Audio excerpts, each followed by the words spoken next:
This is Cleverbot, supposedly the internet's smartest chatbot.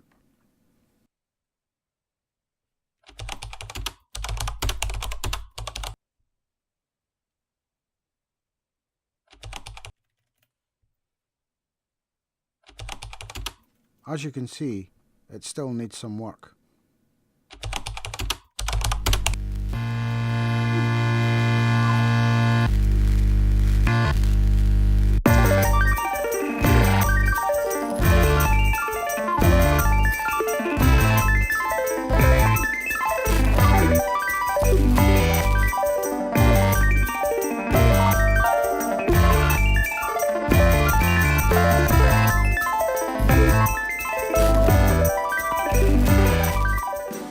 Artificial intelligence. What is it?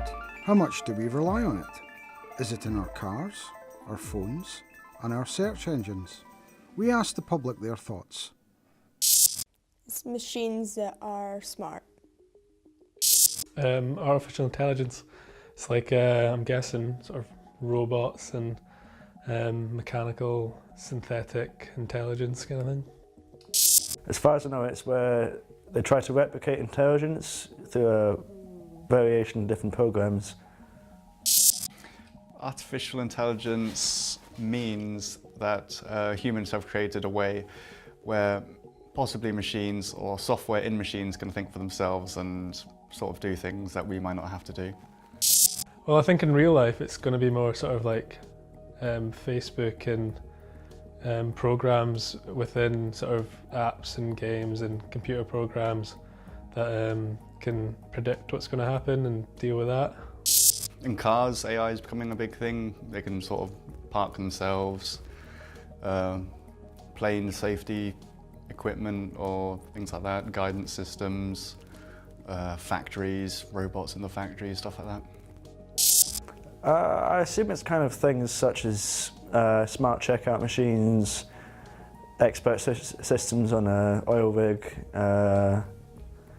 maybe even software in a plane kind of thing, where it's monitoring different weather systems and stuff like that. I think AI could probably surpass human intelligence. I think they would be able to think. They wouldn't be as balanced, they wouldn't have like, the emotions people have. They would never be blindsided by them. They'd be able to look past it, be a bit sociopathic, and that's a trait that many successful people have. I think it depends how we program it, because it is an artificial intelligence, so I think it depends on the people that make it. Well, if they decide to just make one for an experiment and then it goes crazy, maybe that would happen, but I don't know. I think it's the humans who make it which will determine how it learns, what it learns, and what it can do. Personally, I don't think it could reach a level of intelligence purely on the basis that it can't feel. I think human intelligence, the difference with human intelligence is our broad range of emotions.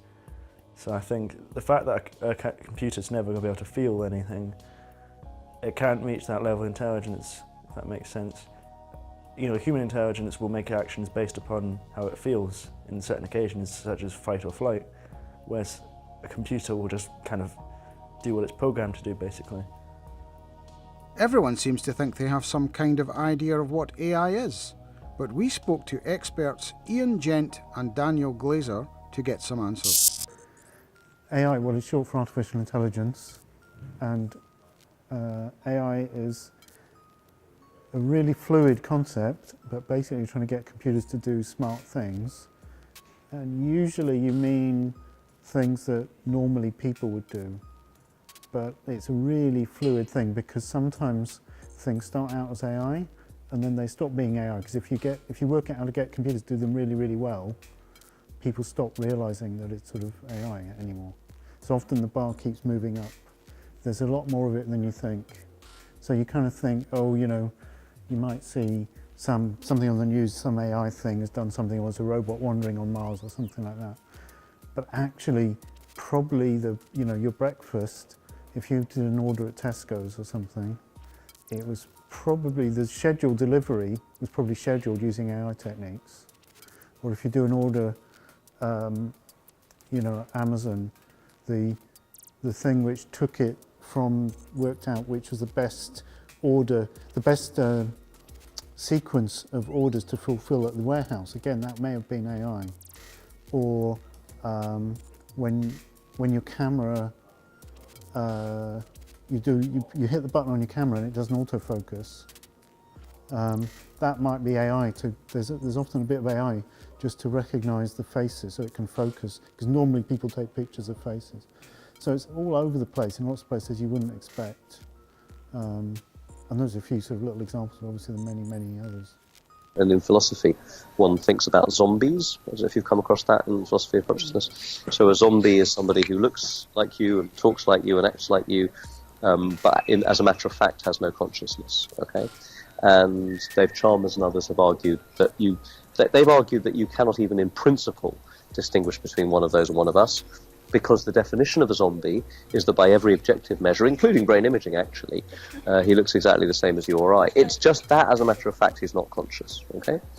Now, I don't think that's exactly the same as intelligence, but it is the case that,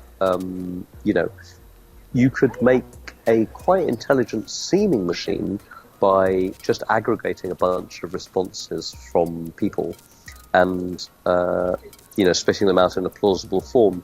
So again, years and years ago, I wrote a very simple intelligent answering machine which just had 30 facts, and every time you asked it a question, it just did some very, very simple word comparison with your question and then spat out the fact that most closely matched the words, right?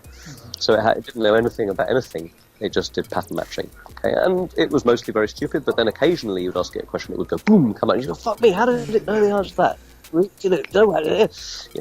Now, so that was a very limited demonstration. Of course, since then we've had the internet, and as I don't know if you saw Ex Machina. So the bit where he goes, instead of ploughing all of the profits from my massive internet company into funding AI labs, I just took all of the things that people typed into the search forms and used that. And that's not a stupid thing to do. Usually, so. In one sense, there's a lot of work now. This is like a really trendy thing called deep learning, where you sort of throw lots of data. So you all of Facebook's data, and you just shove it into a machine learning program and hope that it comes out and says, oh, if you put this at the top of Facebook, we'll get more visits and, we'll make more money. So there's that kind of thing. And often that will be that the notion is that you're not telling it what to do. So technically that's called unsupervised learning.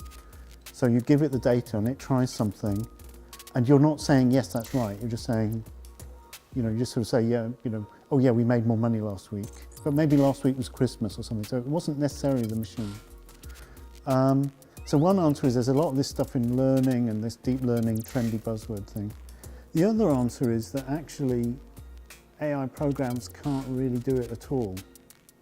So a good example of that is a few years ago there was IBM won a quiz show called Jeopardy, and they put all of Wikipedia into a computer. They did all sorts of really clever stuff, and they won this quiz show, which was human level questions, like in English. And now they're using that technology to do things like medical diagnosis. But there's a huge amount of work by people to reprogram the thing. It's not just like you give it all of Wikipedia, right? What that thing could do was learn how to do questions on this quiz show. And if you or me could do that, we could then go and learn medicine or something. But it's not like that. You have to totally reprogram it. So they kind of can't do it at all in some sense. If you connect the whole internet to a set of questions and then just do really sophisticated pattern matching, you can probably come up with some really sophisticated performance and some really smart answers. But I don't think either you or I would consider even very high-performing algorithms that just use internet search terms intelligent. They can do intelligent performance, but I think they're doing it in a dumb way.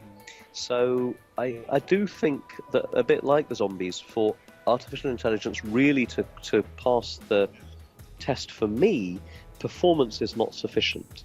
What's attractive about it is that you don't know what's going on inside. And so in a simplistic sense, what's attractive is it's got great performance and we don't know how it works, therefore it must be intelligent, right? So to loop that this bit of what I'm saying back. As with the zombie thing, it does feel to me, arguably, that when it comes to intelligence, performance may not be enough.